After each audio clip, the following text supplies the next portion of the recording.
Կախ տեխնոլոգ Կարեն Քոչարյանն է ինձ հետ տաղավարում։ Պարոն Քոչարյան, Հայաստանի Հանրապետության անկախացման շրջանում առաջին անգամ ԱՄՆ փոխնախագահը եկել է Հայաստանի Հանրապետություն։ Սա աջակցություն էր Հայաստանի Հանրապետությանը, թե սա աջակցություն էր իշխող վարչակազմին։ Գիտեք, ես չեմ լսել, որ ես կարծում եմ, որ այնուամենայնիվ Հայաստանի Հանրապետությանը նաև, որից բնականաբար կօգտվի իշխանությունը, որովհետև ես չեմ լսել որևէ ընդդիմադիր քաղաքական ուժի կամ ուժի ներկայացուցիչի կարծիք, որ Վենսի գալը վատ է, կամ եթե իրենք գան իշխանության չեղարկելու են օրինակ թրիպի ծրագիրը եւ այլն եւ այլն, այսինքն եթե բոլորը համաձայն են, որ Միացյալ Նահանգները կարող է լինել, գործընկեր, կարող է լինել։ Հիմնական գործընկեր, թե ուղղակի նաև գործընկեր։ Երկրորդ գործընկեր կամ լրացուցիչ գործընկեր։ Ես չեմ կարծում, որ այդ առումով որևէ բացասական բան կա։ Իսկ Միացյալ Նահանգները ուզում է լինել երկրորդ գործընկեր։ Հաշվի առնելով Տրամպի հայտնի ֆրազը, որ ինքը մտել է Վլադիմիր Պուտինի զոնա, դա Տրամպի ցիտատն է, հա։ Իհարկե այնտեղ ասել է, որ Պուտինը ինքը զարմացած էր, որ ես իր զոնայում խաղաղություն հաստատեցի շատ կարճ ժամանակում, երբ ինքը ասում էր, որ ինչպես դա արեցիր ես 20 տարի չէի կարողանում եւ այլն։ Բայց միևնույն ժամանակ ընդգծել է, որ դա Պուտինի զոնան է։ Բայց այո, ընդգծել է, որ դա Պուտինի զոնան է։ Գոտին։ Սա հաշվի առնելով կարելի է ասել, որ Միացյալ Նահանգները, գիտեք, ես կարծում եմ, որ Միացյալ Նահանգները այնքան լուրջ եւ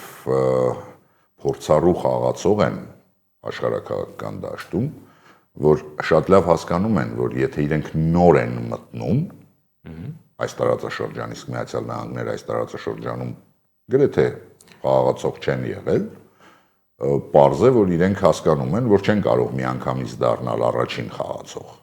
Արդյոք ատոմային էներգիայի ոլորտում համագործակցությունը, այն որ Հայաստանի Հանրապետությունում Միացյալ Նահանգների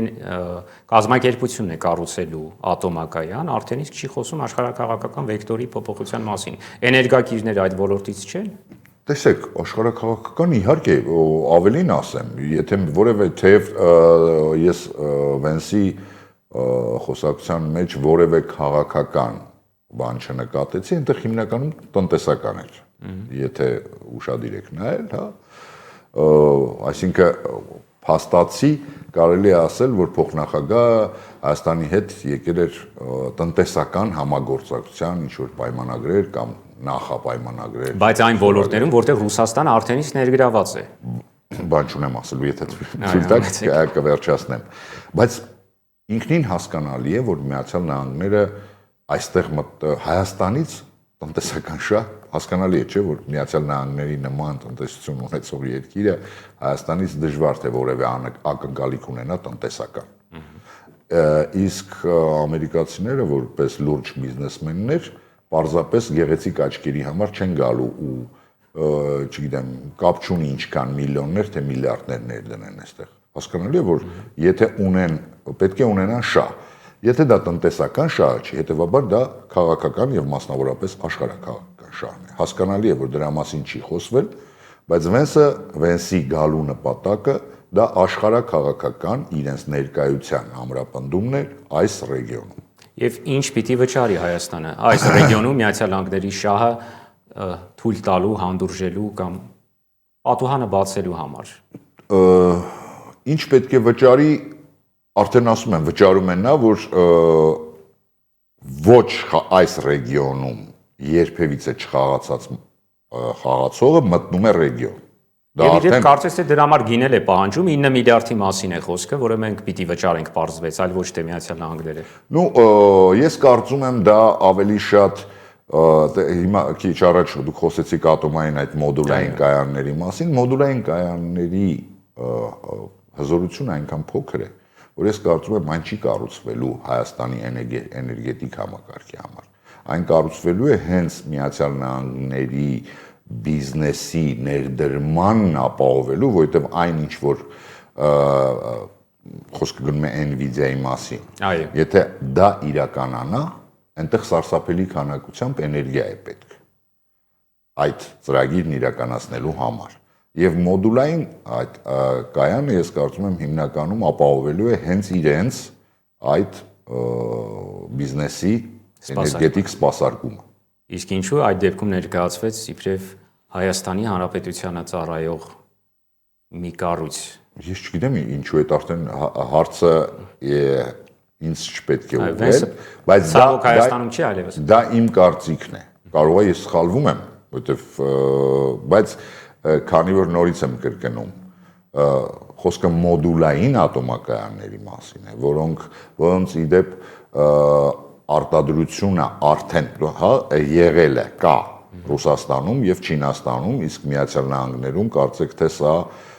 առաջին էսպիսի փորձն է լինելու, ենթադրվում է, որ դա հենց իրենց բիզնեսի համար է արվում,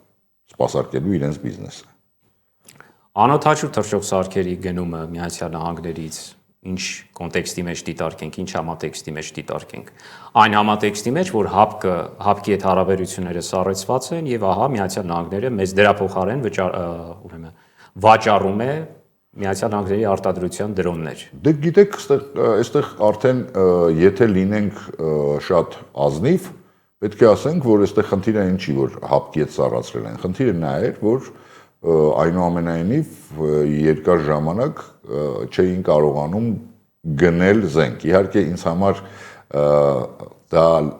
մեկ այլ արդեն, զավեշտ է, որովհետև ինչքան պետք է, ժողովրդի լեզվով ասած անբաշար լինես, որ փողը ձեռդ չկարանաս այս լեն ու բոլ աշխարհում զենք գնես, սպասես, որ Միացյալ Նահանգների փոխնախագահը գա, նոր այդ հարցը փորձես լուծել իր հետ։ Չեմ կարծում, որ, բայց այնուամենայնիվ ցանկացած, Հայաստանի այսօրվա իրավիճակում ցանկացած զենքի գնում ցանկացած պետությունից, ոչ Թուրքիայից ու Ադրբեջանից իհարկե, լինի դա Ռուսաստան, լինի դա Միացյալ Նահանգներ, Հնդկաստան, Չինաստան, այսինքն այն պետությունները, որի հետ մենք չունենք որևէ, պրոբլեմներ, գնելը ես որևէ վատ բան այդտեղ չեմ տեսնում։ Այլ խնդիր է, որ այո, չի բացառվում, որ դա կունենա հետևանքներ, արդեն այլ աշխարհաքաղաքական այն կենտրոնների հետ, որոնք եթե ունենան խնդիր Միացյալ Նահանգների հետ, ես ինչու եմ ասում եթե, որովհետև եթե խոսքը օրինակ գնում է Ռուսաստանի մասին, Միացյալ Նահանգների պաշտպանական նոր դոկտրինի մեջ Ռուսաստանը այլևս թշնամի չէ։ Կարծես հակառակորդ էլ չէ։ Կարծես հակառակորդ էլ չէ, ավելին Միացյալ Նահանգները Ռուսաստանի հետ բավականին սերտ ինչ որ շփումների մեջ են, ու իհարկե հիմնականում Ուկրաինայի հարցում, բայց ես կարծում եմ, որ այնտեղ շատ ավելի շատ լայն շրջան հարցերի շրջանակներ են։ Ծխած ածկույտ չէ այդ ամենը, հարաբերությունների ջերմացումը կամ օրակարգից Ռուսաստանի Դաշնությունը իբրև հակառակորդ եւ թշնամի չեմ բացառում, հանել է։ Չեմ բացառում, բայց հաշվի առնելով նաեւ որ Ռուսաստանի բավականին բարձրաստիճան պաշտոնյաներ հայտարարեցին, որ իրենք պատրաստ են մասնակցություն ունենալ թրիպի ծրագրում, կարծում եմ նման խոսակցություններ կուլիսների հետևում գնացել են։ Իրանից արձագանք եղավ Իրանի արտաքին գործերի նախարարության։ Այստեղ արդեն շատ ավելի լուրջ է Իրանի հետ կապված, որովհետև եթե Ռուսաստանի, չգիտեմ, Չինաստանի, Հնդկաստանի, Միացյալ Նահանգների հետ հարաբերություններում կարծեք թե առերևույթ պրոբլեմներ չեն նկատվում,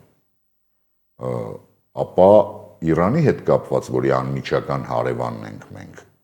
եւ որի շուրջ հիմա բավականին լուրջ զարգացումներ են ընթանում, այստեղ կարող են լինել մեծ խնդիրներ, հաշվի առնելով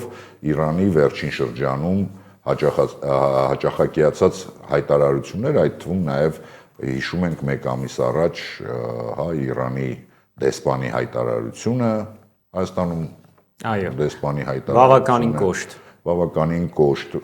ոչ պակաս կոշտ բազմաթիվ հայտարարություններ կապված նոր խաղացողի հետ հենց Իրանի բարձրաստիճան ներկայացուցիչներից վերջին 6 ամիսների, եթե ոչ 1 տարվա ընթացքում այստեղ կա բավականին լուրջ խնդիրներ կարող են առաջանալ եւ կարծում եմ, որ դիվանագիտական, աշխատանքը այստեղ պետք է լինի ամենաբարձր մակարդակի, ինչի ես խիստ կասկածում եմ։ Լավրովի հռետորաբանությունն էլ կարծես թե փոխվել էր։ Արդյոք տեսնում եք նախադրյալներ, որ այսպես մեր գործընկերները կամ սահմանակից հարևանները փորձում են մեզ ինչ-որ ավելի պարզ բան հասկացնել։ Ես չեմ բացառում եւ եթե հիշեք նախագահ Քոչարյանի այն ֆրազը, որ իսկ եթե ուզենա Ռուսաստանը, ես չեմ կարծում, որ Ռոբերտ Քոչարյանը սա հենց այնպես էր ասել կամ այս խոսքերին պետք է այդքան էլ լուրջ չվերաբերվել, այս խոսքերին պետք է շատ լուրջ վերաբերվել, որովհետև իրոք եթե ուզենա, ապա մոդուլային ատոմակայանով դժվար թե մենք կարողանանք ապահովել մեր էներգետիկան առանց ռուսական գազի կամ առանց այն ուրանի, որը ապահովում է հիմնական մեծամոլի ատոմակայանի էներգիան, առանց շատ տարբեր բաների, սկսած ամենաէլեմենտար բանից եմ ասում հացից, որի եթե չեմ շփոթվում 70%-ը մենք ստանում ենք Ռուսաստանից, մեծ մասը, այո։ Միգուցե ես մասնագետ չեմ, կարող է սխալվում եմ, բայց գիտեմ, որ մեծ մասը Ռուսաստանից ենք ստանում, եւ ոչ միայն դա, եւ վերջացրած նրանով, որ մեր արտահանման հիմնական շուկան Ռուսաստանն է։ Հայկական ապրանքների սպառման հիմնական շուկան Ռուսաստանն է։ Այս ամենը չի կարելի հաշվի չառնել եւ ես հասկանում եմ, որ այնպես չի, որ մեր իշխանությունները դա չեն հասկանում։ Գիտեք, կարելի է խաղալ, բայց երբ որ կոշտ են խոսում, Ալեն Սիմոնյանի բավականին փափուկ հռետորաբանությունը վերջին այցի ժամանակ հենց դրա մասին էր խոսում, որ բավականին լավ հասկանում են ինչի մասին է խոսքը։ Իսկ գուցե մեր իշխանությունները այդ ամենը հասկանում են կամ ցույց են տալիս, որ հասկանում են դեռ մինչև այն պահը, երբ Թուրքիայի հետ հարաբերությունները չի հաստատվել դիվանագիտորեն, մինչև այն պահը, երբ սահմանները չի բացվել, մինչև այն պահը, երբ Ադրբեջանի հետ չի ստորագրվել խաղաղության համաձայնագիրը, մինչև այն պահը, երբ Ռուսաստանում 102-րդ ռազմաբազան է։ Ռուսաստանում թե Գյումրիում։ Ներողություն, Գյումրիում ռուսական 102-րդ ռազմաբազան է։ Ես չեմ բացառում, բայց ուզում եմ հասկանալ, ենթադրենք այդ ամեն ինչը արդեն չկա։ Ով է մեզ տալու հացահատիկ։ Թուրքիան։ Թուրքիան չունի հացահատիկ։ Ով է մեզ տալու գազ, մենակ չասեք Ադրբեջանը, որովհետև Ադրբեջանը չունի գազ։ Ադրբեջանը ընդհանրապես ռուսական գազի տարանցիկ բան է։ Ավելին ասեմ, այն բենզինը, որ եկել էր, ես չգիտեմ դա ադրբեջանական էր թե ոչ, որովհետև Ադրբեջանը ինքը բենզին ներկրող երկիր է։ Բարձրորակ բենզինի մասին է խոսքը։ Այո, Ադրբեջանը նավթ արտահանող է, կարողանում է այդ նավթից ստանալ բենզին, բայց այդ բենզինը, այսպես ասած, պրեմիում դասի բենզին Ադրբեջանը չի արտահանում։ Դրա մասին առանձին նաև անդրադարձել ենք մեր թողարկումներից մեկի ընթացքում։ Եվ պարոն Քոչարյան, ինչ է ասում Վենսը, ի պատասխան լրագրողների հարցի, ասում է, եթե իմ աջակցությունը որևէ բան նշանակում է, ինքը դա ունի, նկատի ունի Փաշինյանին։ Սա այն մարդն է, որը կարող է կառուցել երկարաժամկետ գործընկերություն։ Սա դա աջակցություն է իշխանությանը, բայց ես նորից եմ կրկնում, ցանկացած ոք ով լինի Հայաստանի ղեկավար ու չլինի հակաամերիկյան, նույնը ասելու էր, որովհետև ես չեմ գտնում, որ օրինակ Ծիծեռնակաբերդի համալիր գնալը դա տենց մեծ աջակցություն էր Նիկոլ Փաշինյանին։ Մի բան է ինչ ես խոսում, մի բան է ինչ ես անում։ Ճիշտ է, այդ նկարները ջնջեց մի քանի ժամ հետո, բայց Վենսը երեխա չի, ինքը հասկանում է, որ այդ նկարները վաղուց արդեն բոլորը սկրինշոտ են արել, որ այդ նկարները արդեն բոլորը տեսան։ Դրա համար էր արվում, որ բոլորը տեսնեն, հետո հեռացնեն։ Իհարկե, Հետո իբր դիվանագիտական հարաբերություններ չփչացնելու համար ջնջեց։ Եվ ինչպես որովհետև դժվար թե Վենսի վրա մեկը կարողանար ճնշում գործադրել, որ նա հանի։ Իսկ ում էր սրանով փորձում ճնշում գործադրել կամ ակնարկել, որ կարող է ճնշում գործադրել Միացյալ Նահանգները։ Թուրքիայի, Ադրբեջանի։ Ում որ ակնարկում էր։ Որովհետև կրկնում եմ, Վենսը գիտեք շատերը ասում են Տրամպը քաղաքական գործիչ չի, բիզնեսմեն է, բայց Վենսի հասցեին ոչ մեկ նման բան չի ասում։ Վենսը հաստատ լուրջ քաղաքական գործիչ է։ Վենսը Տրամպի ադմինիստրացիայի ամենապահպանողական կերպարներից է, ֆիգուրներից է, եւ Վենսը շատ լավ գիտի ցանկացած քաղաքական քայլ։ Շատ լավ գիտի։ Եթե ակնարկում եք այն, որ Միացյալ Նահանգները կարող է ճնշում գործադրել կամ առնվազն ցույց տալ, որ կարող է ճնշում գործադրել մեր հակառակորդների վրա, նշանակում է, որ Միացյալ Նահանգները հետաքրքրված է կամ շահագրգիռ է Հայաստանի Հանրապետության բարեկեցությամբ,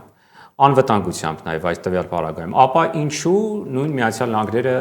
ճնշում չի բանեցնում Ալիևի վրա, որպեսզի 200 քառակուսի կիլոմետր օկուպացված տարածքից Ադրբեջանը դուրս գա։ Գիտեք, նախ այդ հարաբերությունները նոր է սկսել։ ԱՄՆ Ադրբեջան։ ԱՄՆ Հայաստան։ Երկրորդը չենք մոռանում, որ Վենսը Երևանից թռել է Բաքու։ Եվ չգիտենք դեռ Բաքվում ինչ կխոսեն, միգուցե եւ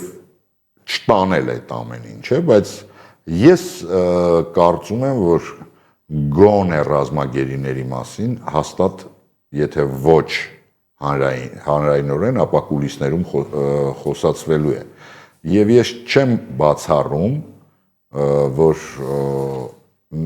դրա այդ խոսակցությունների հետևանքները մենք չեմ ասում շուտ, բայց ինչ որ պահից տեսնենք։ Այնպես որ ասել, որ ճնշում չի գործադրում կամ բան չի անում, տեսեք, ի տարբերություն Հայաստանի, Ադրբեջանը բացի այն, որ աշխարհաքաղաքական հետաքրքրություն է ներկայացնում Միացյալ Նահանգների համար, այլ նաև տնտեսական հետաքրքրություն է Ադրբեջանը։ Իհարկե, այնպես չի, որ պետք է ամեն անգամ ճնշի, որովհետև Հայաստանը պետք է։ Հայաստանը պետք է Միացյալ Նահանգներին այնքան, ինչքան եթե ոչ պակաս, հա, Ադրբեջանը, որովհետև Ադրբեջանը հաստատ ավելին է պետք։ Այդ նույն հետաքրքրության շրջանակներում։ Այսպես ձևակերպել կարելի է։ Հայաստանի Հանրապետությունը Միացյալ Նահանգներին պետք է այնքան ժամանակ, քանի դեռ Իրանի հետ կա խնդիր։ Դա առաջին հերթին։ Բայց ինչպես դուք ասեցիք, ծխած ածկույտ չի բացառվում, որ եւ հա Ռուսաստանը նման երկրները շատ լավ գիտեն, որ չկան հավերժ թշնամիներ եւ չկան հավերժ ընկերներ, իրենք եթե կարողանում են ամրապնդվել այս տարածաշրջանում, ապա իհարկե ամեն ինչ կանեն, որպեսզի ամրապնդվեն։ Արդյոք եւ եզրափակելով, արդյոք այդ ամենի մեջ ենթադրենք նաեւ հուսանք նաեւ, որ գերիների հարցը կլուծվի։ Տվյալ պարագայում այն գերիների նաեւ, որոնք արդեն դատական գործով ցմահ են դատապարտված։ Հուսանք, ինչպես ասում են, հույսը միշտ կա։ Հուսանք, որ այդ հարցը գոնե այդ հարցը կլուծվի։ Հուսանք, շնորհակալ եմ։